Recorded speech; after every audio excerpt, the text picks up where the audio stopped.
ഞാൻ ദൈവത്തെ സ്തുതിക്കുന്നു. സർവശക്തനായ ദൈവത്തിൻ്റെ സന്നിധിയിൽ നമുക്ക് എല്ലാവർക്കും ഒന്നിച്ചു വരുവാൻ കർത്താവ് ഒരവസരൂടെ നൽകിയല്ലോ. നമ്മുടെ ഇന്നത്തെ വചനധ്യാനത്തിനായി നമുക്ക് യെശയ്യാ പ്രവചനം അതിൻ്റെ 56-ാമത്തെ അധ്യായം, ഐസയ ചാപ്റ്റർ 56, നമ്മൾ ഈ അധ്യായമാണ് ധ്യാനിക്കാൻ ഇന്ന് പോകുന്നത്. പ്രാർത്ഥനയോട് നമുക്ക് ദൈവവചനം വായിക്കാം. പക്ഷേ വായിക്കുന്നതിന് മുമ്പേ ഒരു കാര്യം ഓർപ്പിക്കാൻ ആഗ്രഹിക്കുന്നു. നമ്മൾ ഈ യെശയ്യാ പ്രവചനം ധ്യാനിക്കാൻ തുടങ്ങിയിട്ട് കുറേ നാളായി. ആദ്യമേ തന്നെ നമ്മൾ ധ്യാനിച്ച ഒരു വിഷയമുണ്ടായിരുന്നു. 66 അധ്യായങ്ങളുണ്ട്. ഇത് 3 ഘടങ്ങളായിട്ടാണ് ഇതിനെ വിഭാഗിച്ചേക്കുന്നത്. ആദ്യത്തെ ഭാഗം 1 മുതൽ 39-ാമത്തെ അധ്യായം വരെ, രണ്ടാമത്തേത് 40 തൊട്ട് 55-ാമത്തെ അധ്യായം വരെ, മൂന്നാമത്തെ ഭാഗമാണ് 56 മുതൽ 66-ാമത്തെ അധ്യായം വരെ. നമ്മൾ ഒടുവിലത്തെ ഭാഗത്തിലേക്ക് വന്നിരിക്കുക. നമ്മൾ കഴിഞ്ഞ ദിവസങ്ങളുള്ള നമ്മുടെ വചനധ്യാനത്തിൽ ദൈവശബ്ദം കേൾക്കുവാൻ, ദൈവത്തിൻ്റെ ഹിതം മനസ്സിലാക്കുവാൻ ദൈവാത്മാവ് നമ്മളെ സഹായിച്ചല്ലോ. ഇന്ന് നമുക്ക് പ്രാർത്ഥനയോട് ദൈവവചനത്തിൻ്റെ മുമ്പേ വരാം. നമുക്ക് വായിക്കാം. അതിൻ്റെ 1ഉം 2ഉം വാക്യം നമുക്ക് വായിക്കാം. 56-ാം യെശയ്യാ 56 അതിൻ്റെ 1ഉം 2ഉം.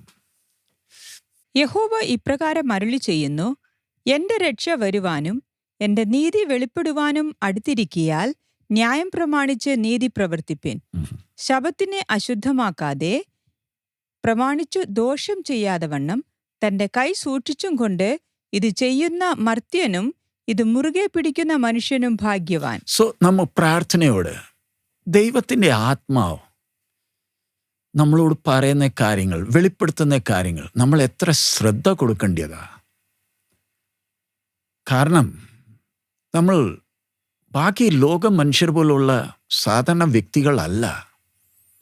ഇന്ന് ഒത്തിരി വിശ്വാസികൾക്ക് വരുന്ന അബദ്ധം, അവരുടെ വിളിയുടെ ഗൗരവം അവർ മനസ്സിലാക്കുന്നില്ല.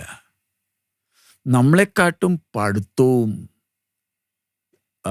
ധനവും കഴിവുകൾ ഉള്ള വ്യക്തികൾ കൈകൊണ്ടുണ്ടാക്കിയ ഒരു രൂപത്തിൻ്റെ മുമ്പേ അവർ കരയുമ്പോൾ, ഇപ്പം ഓഗസ്റ്റ് മാസത്തിൽ ഇവരുടെ ഓരോ ഉത്സവങ്ങൾ തുടങ്ങി.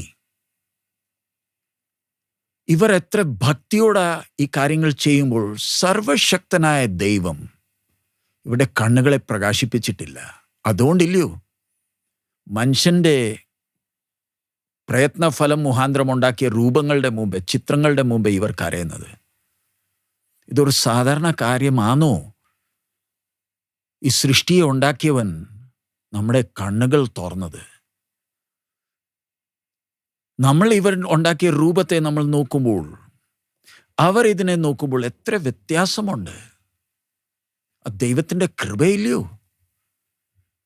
ഇവർ ദൈവത്തെ അന്വേഷിച്ച് ഓരോ സ്ഥലങ്ങളിൽ പോകുമ്പോൾ നമ്മളോ ദൈവത്തിൻ്റെ ആലയമായി തീർന്നോ? ഒന്ന് നിന്ന് ആ ഗൗരവം മനസ്സിലാക്കിക്കേ. നാം ഓരോരുത്തർ ക്രിസ്തുവിനെ രക്ഷിതാവായി സ്വീകരിച്ച്, കർത്താവായി സ്വീകരിച്ച ഒരു ദൈവപ്പൈതൽ എത്ര അനുഗ്രഹിക്കപ്പെട്ടവനാ. അവൻ ഈ ഭൂമിയിൽ നടക്കുമ്പോൾ തന്നെ സ്വർഗീയ സ്ഥാനങ്ങളിൽ അവനെ ഇരുത്തിയേക്കുക.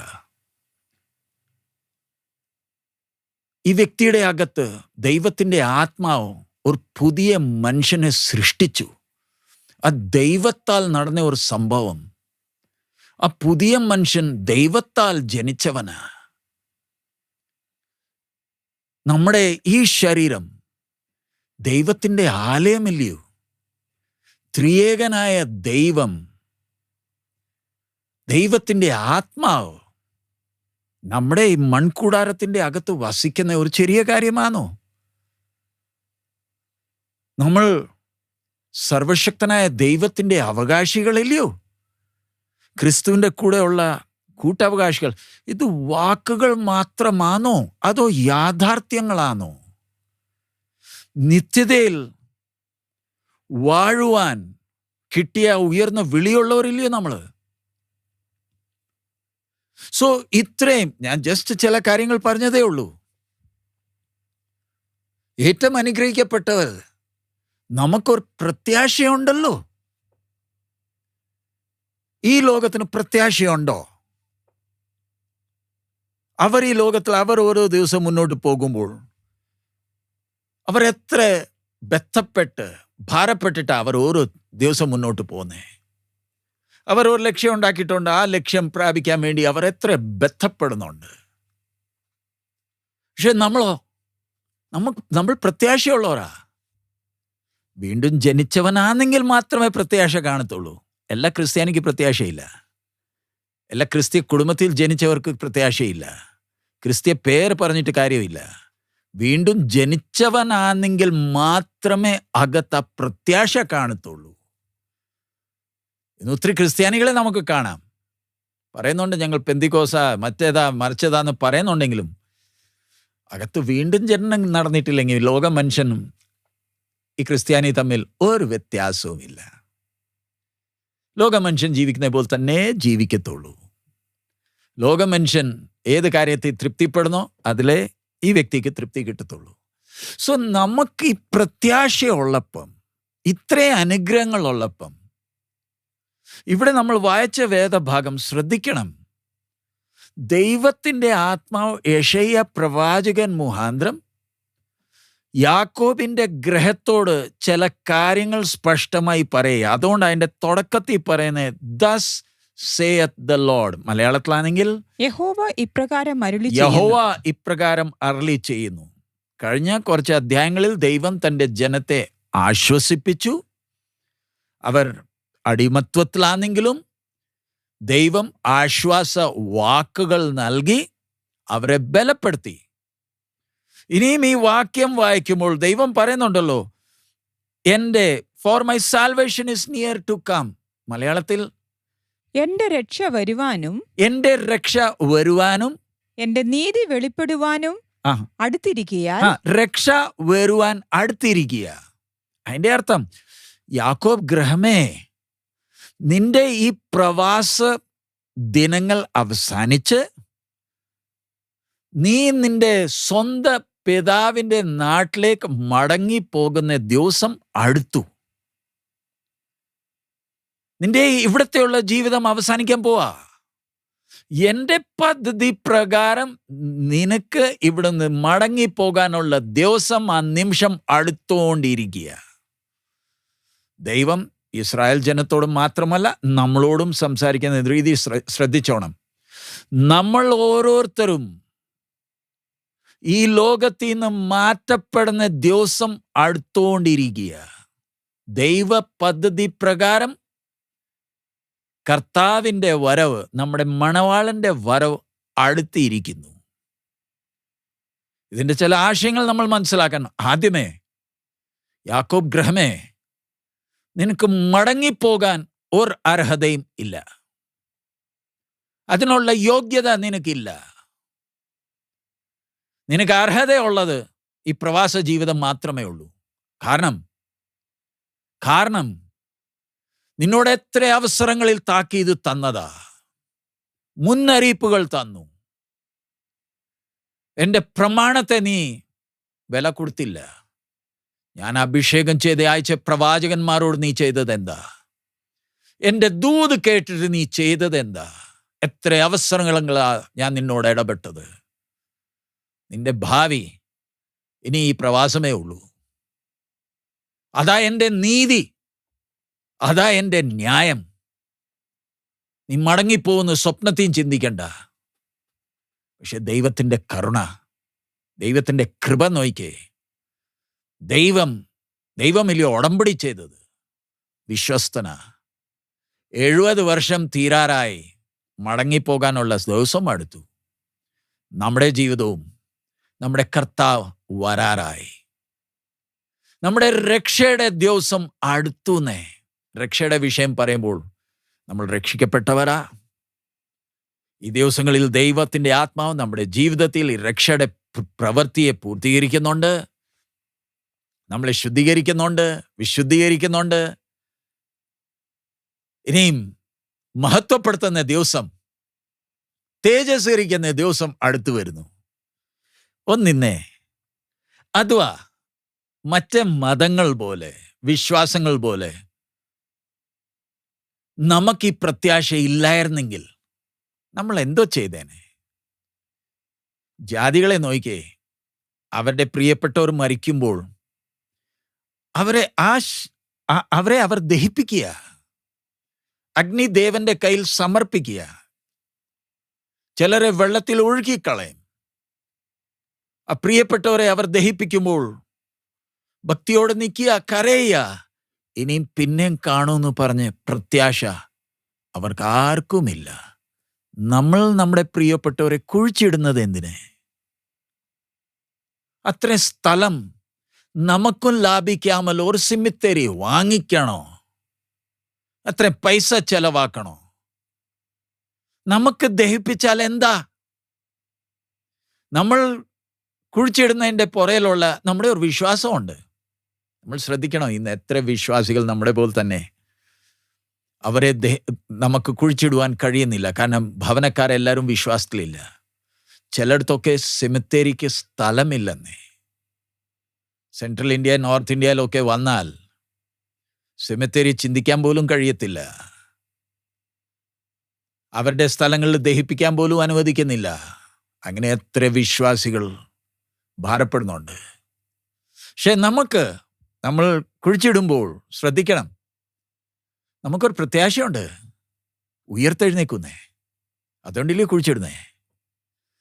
ആ ശുശ്രൂഷയുടെ അന്ത്യത്തിൽ പ്രത്യാശയുടെ വാക്കുകൾ പറഞ്ഞുകൊണ്ടില്ലയോ നമ്മൾ അവിടെ നിന്ന് പിരിയുന്നത്? ആന്നോ? സോ നമുക്കൊരു പ്രത്യാശയുണ്ട്. യാക്കോബ് ഗ്രഹത്തിനും ഒരു പ്രത്യാശയുണ്ട്, അവർ മടങ്ങിപ്പോവുക. നമുക്കൊരു പ്രത്യാശയുണ്ട്, നമ്മുടെ കർത്താവ് വരിക. സോ ഇത്രയും കാര്യങ്ങൾ പറഞ്ഞതിൻ്റെ പുറയിലുള്ള ആശയം, നമ്മുടെ പോകാനുള്ള ദിവസം അടുത്തിരിക്കുമ്പോൾ, ഓരോ ദിവസം അവസരം കുറഞ്ഞുകൊണ്ടിരിക്കുമ്പോൾ, ഞാൻ ഇവിടെ ചെയ്യേണ്ട കർത്തവ്യം, ഉത്തരവാദിത്തങ്ങൾ ഞാൻ നിറവേറ്റുന്നുണ്ടോ? പോകുന്നതിന് മുമ്പേ ചില കാര്യങ്ങൾ ഇവിടെ ചെയ്യണ്ടായോ? യാക്കോബ് ഗ്രഹമേ, നിന്റെ പോകാനുള്ള ദിവസം അടുത്തു. നീ എത്ര അനുഗ്രഹിക്കപ്പെട്ടവനാ. നിന്നോട് ഞാൻ ഉടമ്പടി ചെയ്തതാ. ദൈവമക്കളെ, നമ്മളോട് ദൈവം ഉടമ്പടി ചെയ്തതാ. നമ്മുടെ പോകുന്ന ദിവസം അടുത്തു. പക്ഷേ പോകുന്നതിന് മുമ്പേ ഞാൻ ചെയ്തെടുക്കേണ്ടത് ഞാൻ ചെയ്യുന്നുണ്ടോ? വായിച്ച ഒന്നാമത്തെ വാക്യം പിന്നെയും വായിക്കാം. യഹോവ ഇപ്രകാരം അരുളി ചെയ്യുന്നു, എന്റെ രക്ഷ വരുവാനും എന്റെ നീതി വെളിപ്പെടുവാനും അടുത്തിരിക്കയാൽ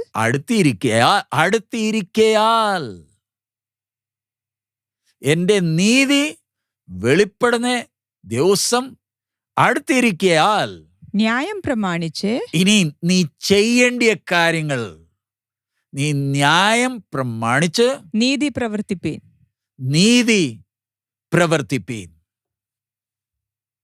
ന്യായം പ്രമാണിച്ച് നീതി പ്രവർത്തിപ്പീൻ. അതിന്റെ രണ്ടാമത്തെ വാക്യം, ശബത്തിനെ അശുദ്ധമാക്കാതെ പ്രമാണിച്ച് ദോഷം ചെയ്യാതെ വണ്ണം തന്റെ കൈ സൂക്ഷിച്ചും കൊണ്ട് ഇത് ചെയ്യുന്ന മർത്യനും ഇത് മുറുകെ പിടിക്കുന്ന മനുഷ്യനും ഭാഗ്യവാൻ. സോ ഇനി ദൈവാത്മാവ് ഈ അധ്യായം മുഖാന്തരം നമ്മളോട് സ്പഷ്ടമായി പറയുന്ന കാര്യം ഏതാ? പോകുന്നതിന് മുമ്പേ, ഈ ലോകത്തിൽ നിന്ന് വേർപെടുന്നതിന് മുമ്പേ പ്രത്യാശയുള്ളവനായ നമ്മൾ ഓരോരുത്തർക്ക് ചെയ്യേണ്ട വലിയ ഉത്തരവാദിത്തങ്ങളുണ്ട്. നമ്മൾ സാധാരണ മനുഷ്യർ പോലല്ല. ഞാൻ മുമ്പേ പറഞ്ഞ പോലെ നമ്മൾ ഈ ലോകത്തിൽ ജീവിക്കുന്നു. പക്ഷേ നമ്മൾ ജീവിക്കുമ്പോൾ ശ്രദ്ധിക്കണം, നമ്മൾ ദൈവത്തിൻ്റെ പൈതലാ. ഉയർന്ന വിളി കിട്ടിയവനാ, ദൈവത്തിൻ്റെ സ്നേഹിതനാ, ദൈവത്തിൻ്റെ ആലയമാ. സർവശക്തനായ ദൈവത്തെ അബ്ബ വിളിക്കാൻ കിട്ടിയ ആ അനുഗ്രഹമായ അനുഭവം, അധികാരം കിട്ടിയ ഒരു ദൈവ പൈതലാ നമ്മൾ. മനസ്സിലാകുന്നുണ്ടോ? ഇത്രയും എല്ലാം പ്രിവിലേജസ്, ഇത്രയുമെല്ലാ അധികാരങ്ങൾ ദൈവം നമുക്ക് തന്നിരിക്കുമ്പോൾ എൻ്റെ നടപ്പില്, എൻ്റെ ചിന്താമണ്ഡലത്തിൽ അത് വെളിപ്പെടേണ്ടതില്ലയോ? എനിക്ക് മറ്റേ സാധാരണ ആൾക്കാർ നടക്കുന്ന പോലെ, ചിന്തിക്കുന്ന പോലെ എനിക്ക് ചിന്തിക്കാൻ കഴിയുമോ? ഞാൻ എത്ര പേർക്ക് അനുഗ്രഹത്തിന്റെ കാരണമാകേണ്ടിയവനാ?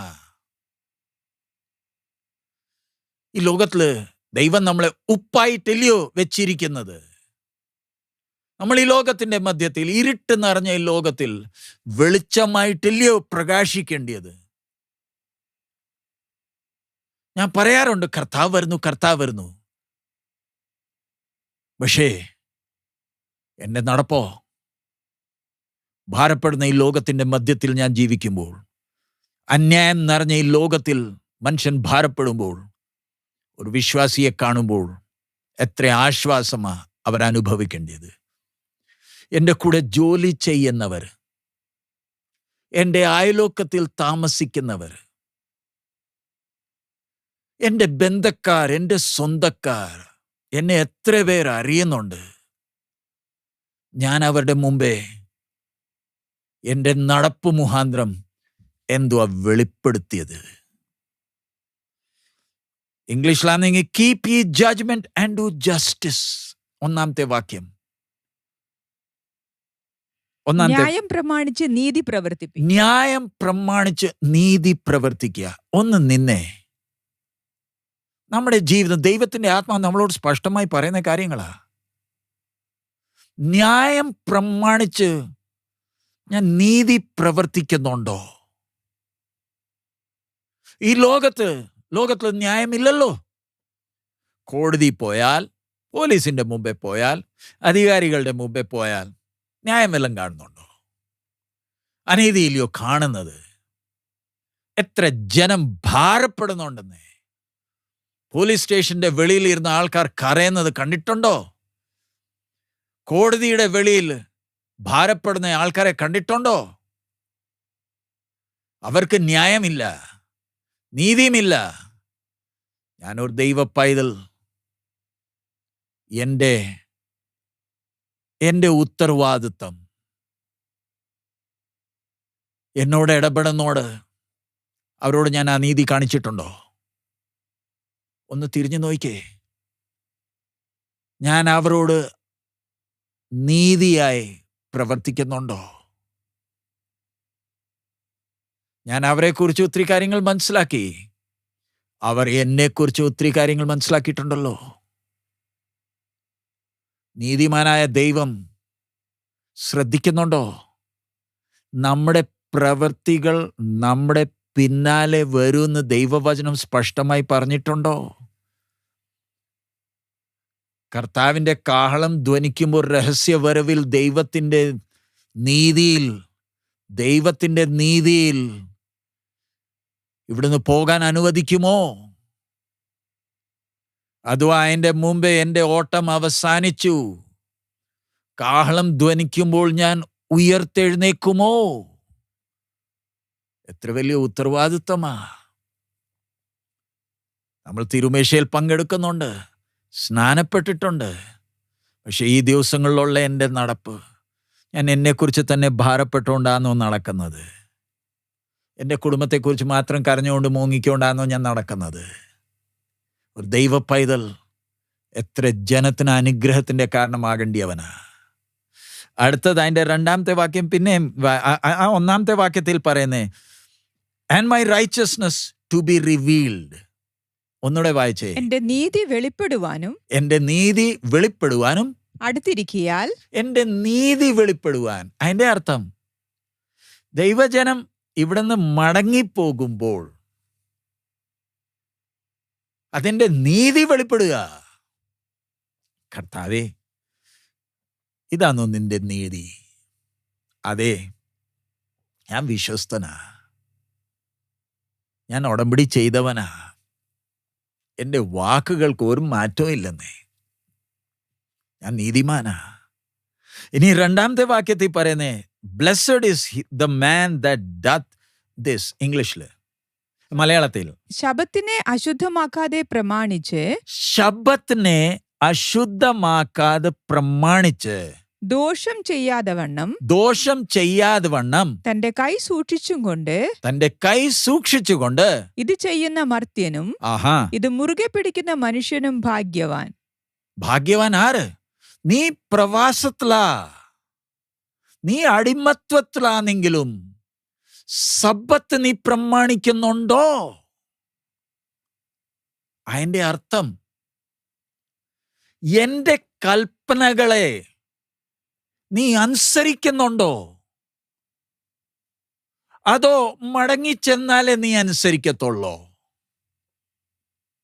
അടിമത്വത്തിൽ തന്നെ എന്റെ കൽപ്പനകൾക്ക് ഗൗരവം കൊടുത്ത് അത് പറയുന്ന പോലെ അനുസരിക്കുന്നവൻ ധന്യനാ.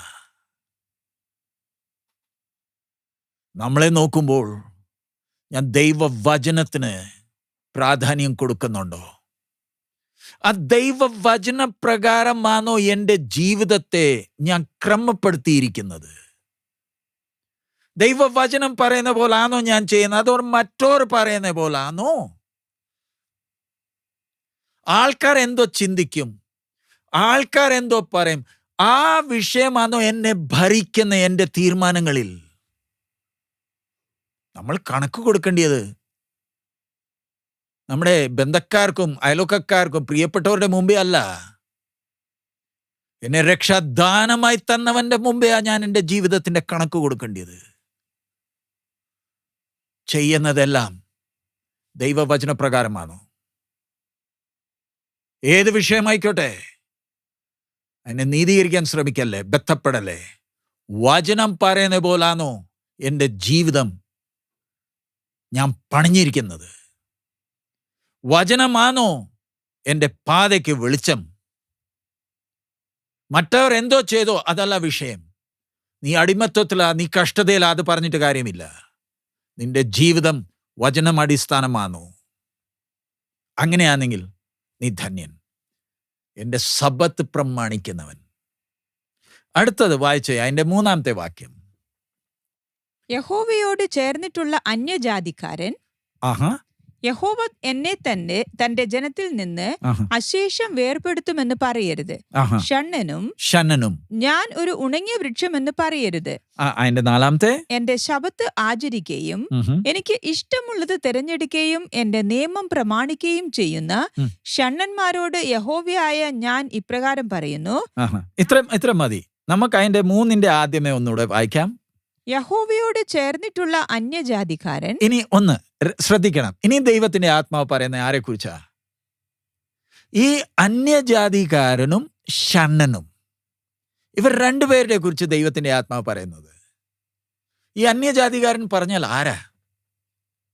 ഇസ്രായേൽ ജനം മിസ്രൈമിന്ന് അവർ അവിടുന്ന് യാത്ര തുടങ്ങിയപ്പം അവരുടെ കൂടെ ഒരു അവിടുത്തെ തന്നെ കലങ്ങിയ ജാതിക്കാരുണ്ടായിരുന്നു, മിക്സ്ഡ് ട്രൈബ്. അവർ അബ്രഹാമിന്റെ സന്തതികളല്ല.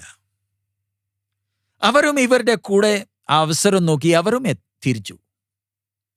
അവർ കാരണമാ ദൈവമക്കൾ പുറകുറുക്കാൻ തുടങ്ങിയത്, മടങ്ങിപ്പോകാനുള്ള പദ്ധതികൾ ഉണ്ടാക്കിയത്. അവരുടെ അവിശ്വാസം കാരണം എത്ര ക്ഷീണം സംഭവിച്ചു. പക്ഷേ ഈ 70 വർഷത്തിന്റെ ബാബിലോണിന്റെ പ്രവാസ സമയത്ത് ചില അന്യജാതികളും ഷണ്ണന്മാരും അവർ ഈ അടിമത്വത്തിൽ കിടക്കുന്നവരെ കണ്ട് അവരുടെ അകത്തും ഒരു വിശ്വാസം ജ്വലിച്ചു.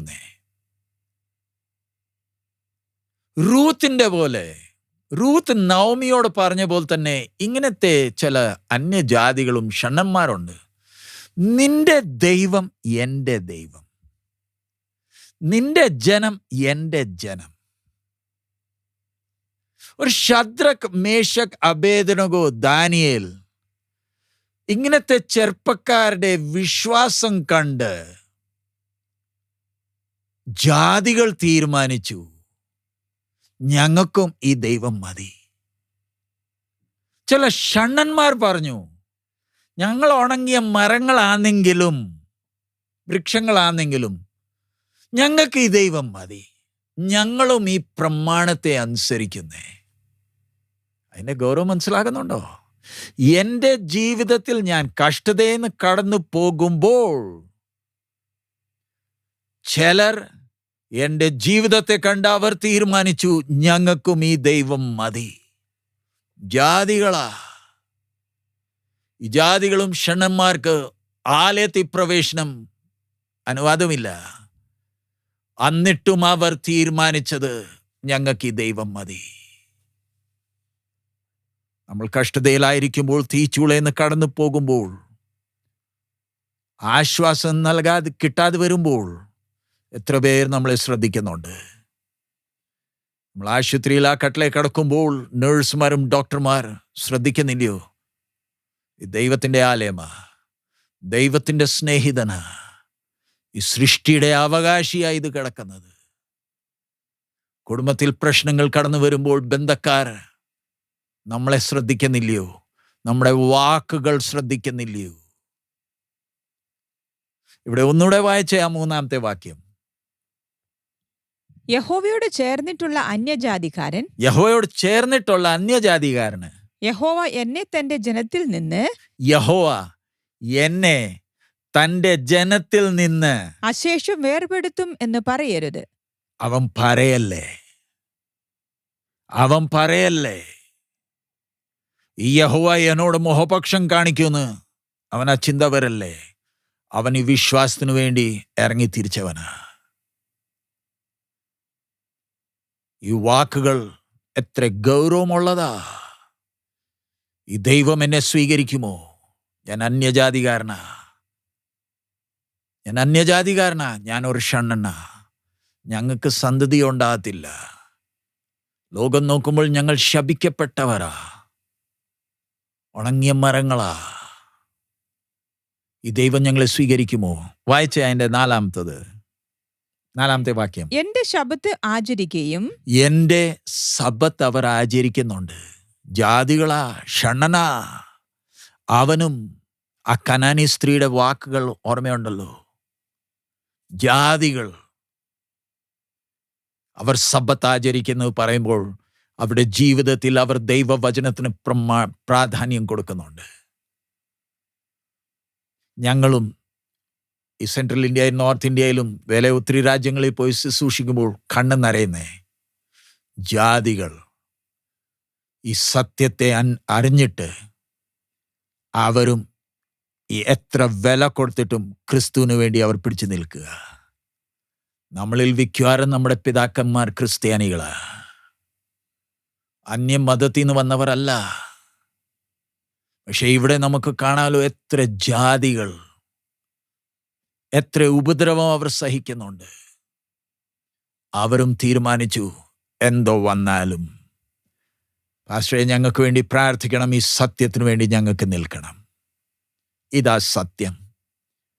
അവരുടെ മക്കളെ അവർ ദൈവവേലയ്ക്കായി അവർ സമർപ്പിക്കുന്നുണ്ട്. നമ്മുടെ മക്കളോ ദൈവവേലയ്ക്ക് നമ്മൾ സമർപ്പിക്കുമോ? ജാതികൾ എന്താ അവർ പറയുന്നത്? ഞങ്ങൾക്ക് ഇനിയും മക്കളുണ്ടായാലും അതും ദൈവവേലയ്ക്ക്. പഠിത്തമില്ലാത്തതുകൊണ്ടാണോ? പൈസ ഇല്ലാത്തതുകൊണ്ടാണോ? ഇന്ന് വചനം അറിയുന്നവർ ആഭരണത്തിനു വേണ്ടി പിടിവാശിയാ. ഇവിടെ സെൻട്രൽ ഇന്ത്യ, നോർത്ത് ഇന്ത്യ വന്നാൽ പഠിത്തമുള്ളവർ, ഉയർന്ന ജാതി എന്ന് വന്ന ആൾക്കാർ പറയുന്നത്, കല്യാണം നടക്കുകയാണെങ്കിൽ ഈ വചനപ്രകാരം, അല്ലെങ്കിൽ വേണ്ട.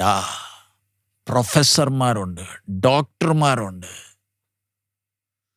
പാസ്റ്റർ ഈ വചനത്തിൻ്റെ പ്രമാണത്തിന് അങ്ങോട്ടും ഇങ്ങോട്ടും ഞങ്ങൾ മാറത്തില്ലെന്ന്. അവർക്ക് അതിൻ്റെ ആവശ്യമുണ്ടോ? അവരുടെ സമാജം അവരെ സ്വീകരിക്കത്തില്ലയോ? ദൈവത്തിൻ്റെ ആത്മാവിൻ്റെ പ്രവൃത്തി നമുക്ക് കാണാൻ കഴിയുന്നുണ്ടോ?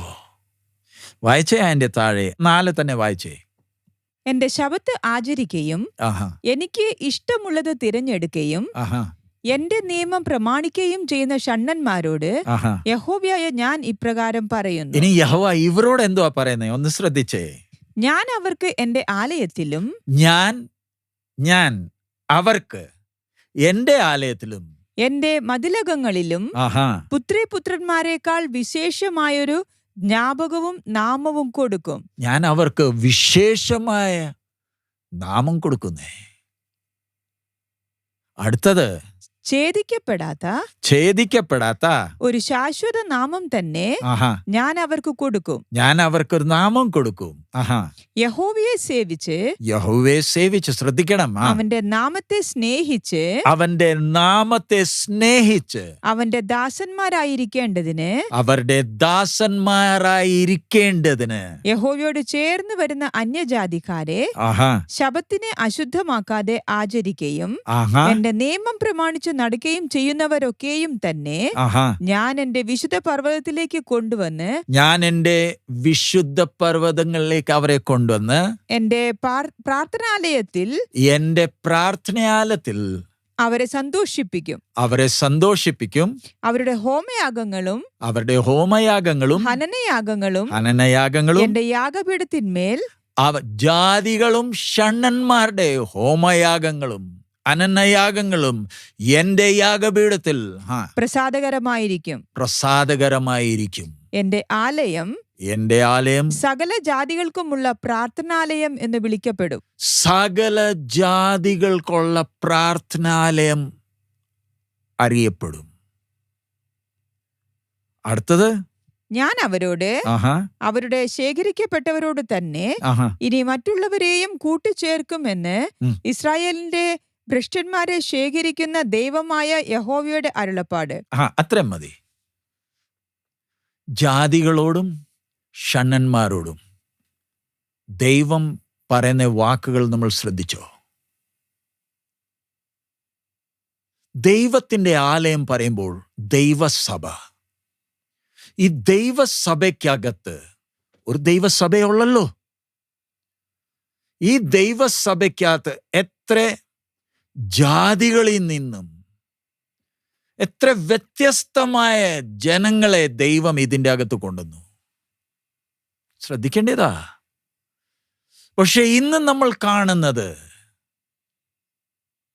സംഘടനകളുണ്ട്. നമുക്ക് സംഘടനയല്ല വിഷയം, ഇവിടെ ദൈവസഭയാ വിഷയം. ഇതിൻ്റെ അകത്ത് വല്ല വ്യത്യാസമുണ്ടോ? ജാതി വ്യത്യാസമുണ്ടോ?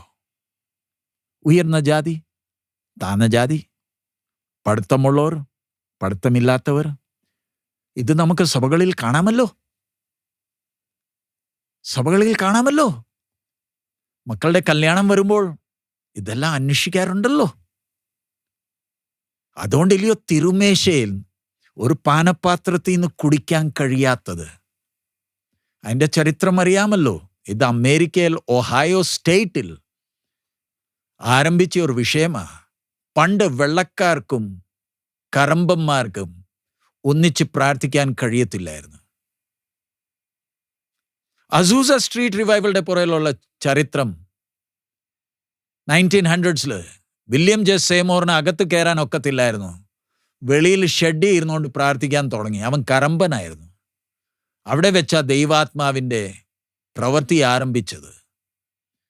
ഒരു സമയം അമേരിക്കയിൽ വെള്ളക്കാരും കറമ്പന്മാർക്കും ഒന്നിച്ച് ആരാധിക്കാൻ കഴിയത്തില്ലായിരുന്നു. രണ്ടുപേർക്കും 2 ആരാധനാലയം ഉണ്ടായിരുന്നു. പിന്നെ കുറച്ച് കഴിഞ്ഞപ്പം ഇവർ ഒന്നിച്ച് ആരാധിക്കാൻ തുടങ്ങിയപ്പം വെള്ളക്കാർക്ക് ഒരു പ്രയാസം. കത്രിമേശയിൽ നമ്മൾ ഒന്നിച്ച് എങ്ങനെ ഒരു പാനപാത്രത്തിൽ നിന്ന് കുടിക്കും? നമുക്കൊരു കാര്യം ചെയ്യാം, എല്ലാവർക്കും ഓരോ കപ്പ് വീതം വെക്കാം. അങ്ങനെയാവുമ്പോൾ പ്രശ്നമില്ലല്ലോ. അത് നമ്മുടെ സാധാരണ ആരാധനാലയത്തിലും എത്തി. അവിടെ നിന്ന് ഇവിടെ എത്തിയെന്നേ. തിരുമേശയുടെ സമയത്ത് ആ മേശയൊന്ന് കണ്ടാൽ എത്ര മനോഹരമായ ദൃശ്യമാ. എല്ലാവർക്കും അവരുടേതായി തന്നെ ഒരു കപ്പ്. അതിന് പുറത്ത് പേര് എഴുതിയാൽ അത് ഒന്നുകൂടി നല്ലതായിരുന്നു. ഈ ചടങ്ങ് ചെയ്തിട്ട് വല്ല കാര്യമുണ്ടോ? ദൈവത്തിൻ്റെ വിശുദ്ധമായ തിരുമേശയെ പരിഹസിക്കുന്ന ദൃശ്യം കാണാമോ? ഇതിൻ്റെ പുറയിലുള്ള ഉദ്ദേശ്യം ഒന്നേ ഉള്ളൂ, നീയും ഞാൻ രണ്ടാ. നമുക്കൊന്നിച്ച് ഒക്കത്തില്ല. നിനക്ക് പഠിത്തമില്ല, ഞങ്ങൾക്ക് പഠിത്തമുണ്ട്. നിങ്ങളുടെ മോൻ കൂലിപ്പണി ചെയ്യുമ്പോൾ എൻ്റെ മോൻ ഡോക്ടറാ. നമ്മൾ ഒരു ശരീരമല്ല. ഇതാണോ ദൈവസഭ? ഇതാണോ ദൈവസഭ? ദൈവത്തിൻ്റെ ആത്മാവ് പറയുന്നത്, ഈ അന്യജാതിയും ഈ ഷണ്ണനും അവൻ എൻ്റെ യാഗപീഠത്തിൻ്റെ മേളിൽ അവൻ്റെ യാഗങ്ങളെ അർപ്പിക്കുമ്പോൾ ഞാൻ സ്വീകരിക്കും. ഒരു വിശ്വാസം, ഒരാത്മാവ്, ഒരു സ്നാനം നമ്മളെ ഒന്നിച്ചാക്കുന്നത് ഈ ക്രിസ്തു ഇല്ലയോ?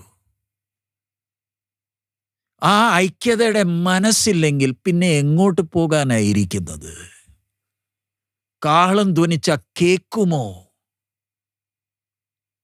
ദൈവസഭ പറഞ്ഞാൽ എന്താ? നമ്മളിപ്പം പ്രാർത്ഥിക്കാൻ പോകുക. ഈ വചനങ്ങൾ കേൾക്കുമ്പോൾ നമ്മളെ തന്നെ ശോധന ചെയ്യേണ്ടതാ. എൻ്റെ വിശ്വാസം, എൻ്റെ നടപ്പ് പോകുന്നതിന് മുമ്പേ ഇവിടെ തന്നെ വെളിപ്പെടേണ്ടതാ. ഞാൻ ദൈവത്തിൻ്റെ സ്നേഹിതനാ, ഞാൻ ദൈവത്തിൻ്റെ അവകാശിയാ, ഞാൻ സ്വർഗീയ സ്ഥാനങ്ങളിൽ ഇരിക്കുന്നവനാ, ഞാൻ ദൈവത്തിൻ്റെ ആലയമാ, ദൈവത്തിൻ്റെ ആത്മാവാ എൻ്റെ അകത്ത് വസിക്കുന്നത്. പോകുന്നതിന് മുമ്പേ ഇവിടെ വെളിപ്പെടുത്തിയാൽ മാത്രമേ പോകാൻ കഴിയത്തുള്ളൂ. അല്ല, യേശുവിൽ ഞാൻ വിശ്വസിക്കുന്നു, എൻ്റെ അപ്പൻ പാസ്റ്ററാന്ന് പറഞ്ഞിട്ട് ഒരു കാര്യമില്ല. തൻ്റെ മണവാട്ടി സഭയെ ചേർക്കുവാൻ മണവാളൻ വരാറായി. നമ്മുടെ മുമ്പേ ഇനി കൂടുതൽ സമയമില്ല. ഈ വചനം കേൾക്കുമ്പോൾ നമ്മുടെ ജീവിതത്തെ ഒന്ന് ക്രമപ്പെടുത്താം. നമ്മുടെ ജീവിത മുഖാന്തരം ദൈവനാമം മഹത്വപ്പെടുമാറാകട്ടെ. നമ്മുടെ കണ്ണുകൾ അടയ്ക്കാം. ഹല്ലേലൂയ. കേൾക്കുന്ന വചനം കുറച്ച് കട്ടിയായി തോന്നിയേക്കാം, പക്ഷെ നമ്മുടെ ജീവിതത്തെ ക്രമപ്പെടുത്തണ്ടായോ? ഞാൻ മറ്റവർക്ക് വേണ്ടി ഒരു അനുഗ്രഹമായി തീരേണ്ടതല്ലയോ? ദൈവം നമ്മളെ ഓരോ സ്ഥലങ്ങളിലാക്കിയിരിക്കുന്നു. നമ്മൾ മലയാളികളോട് മാത്രമേ നമുക്ക് കൂട്ടായ്മയുള്ളൂ. വെളിരാജ്യങ്ങളിലാണെങ്കിൽ നമ്മുടെ അയൽവക്കത്തിൽ അന്യനാട്ടുകളിൽ നിന്ന് ദൈവം തൻ്റെ ജനത്തെ കൊണ്ടുവന്നിട്ടുണ്ട്. അവരുടെ തോലിൻ്റെ നിറം വേറെയാ, അവർ സംസാരിക്കുന്ന ഭാഷ വേറെയാ, പക്ഷെ അവരുടെ മധ്യത്തിലല്ലയോ ദൈവം എന്നെ ആക്കിയിരിക്കുന്നത്. എൻ്റെ ജീവിതം അവർക്ക് ആശ്വാസമാണോ? ഹല്ലേലൂയ, സ്തോത്രം. ദൈവം നമ്മളെ ഇവിടുന്ന് ഇന്ത്യയിൽ നിന്ന് ലോകത്തിൻ്റെ വിവിധ സ്ഥലങ്ങളിൽ കൊണ്ടുപോയതിൻ്റെ പുറകിലുള്ള ഉദ്ദേശം എന്താ? ആ ഉദ്ദേശം നിറവേറിയില്ലെങ്കിൽ നമ്മളെ തലമുറ നഷ്ടപ്പെടുമോ? ഹല്ലേലൂയ. ആ രാജ്യങ്ങളിൽ ചെന്നിട്ടും അവിടെ മലയാളികളുമായിട്ട് കൂട്ടായ്മയോ ഉള്ളോ? ആ വെള്ളക്കാരൻ്റെ കൂടെ ഒന്നിരിക്കാമോ? അവനുമേ ദൈവസഭയുടെ അംഗമാകേണ്ടിയവനില്ലയോ? ഹല്ലേലൂയ. അതിനായി നമ്മളെ തന്നെ ദൈവഹിതത്തിനു വേണ്ടി സമർപ്പിക്കാം. ചെയ്യേണ്ട കാര്യങ്ങൾ നമുക്ക് ചെയ്യാം. നമ്മുടെ കർത്താവ് വേഗം വരാറായി. ഈ വചനങ്ങളാൽ ദൈവം നമ്മളെ അനുഗ്രഹിക്കുമാറാകട്ടെ. നമുക്ക് പ്രാർത്ഥിക്കാം. കർത്താവേ, തന്ന ഈ അവസരത്തിനായി സ്തോത്രം. നീ ഞങ്ങളോട് സംസാരിക്കുന്നതിനായി സ്തോത്രം. തന്നിരിക്കുന്ന പ്രത്യാശയ്ക്കായി സ്തോത്രം. ഈ ഉയർന്ന വിളിക്കായി സ്തോത്രം. പിതാവേ, ഞങ്ങളെ കാണുന്നവർ ക്രിസ്തുവിനെ കാണുവാൻ നീ സഹായിക്കണമേ. അതിനായി ഞങ്ങളെ തന്നെ സമർപ്പിക്കുന്നു പിതാവേ, ഞങ്ങളെ തന്നെ സമർപ്പിക്കുന്നു. എല്ലാ മാനമഹത്വം നിനക്കായി അർപ്പിക്കുന്നു. ഞങ്ങളുടെ ഉത്തരവാദിത്വത്തിൻ്റെ ഗൗരവം മനസ്സിലാക്കി നിന്റെ നാമത്തിൻ്റെ മഹത്വത്തിന് വേണ്ടി ജീവിപ്പാൻ സഹായിക്കണമേ. നീ ഞങ്ങളുടെ പ്രാർത്ഥന കേട്ടനായി സ്തോത്രം.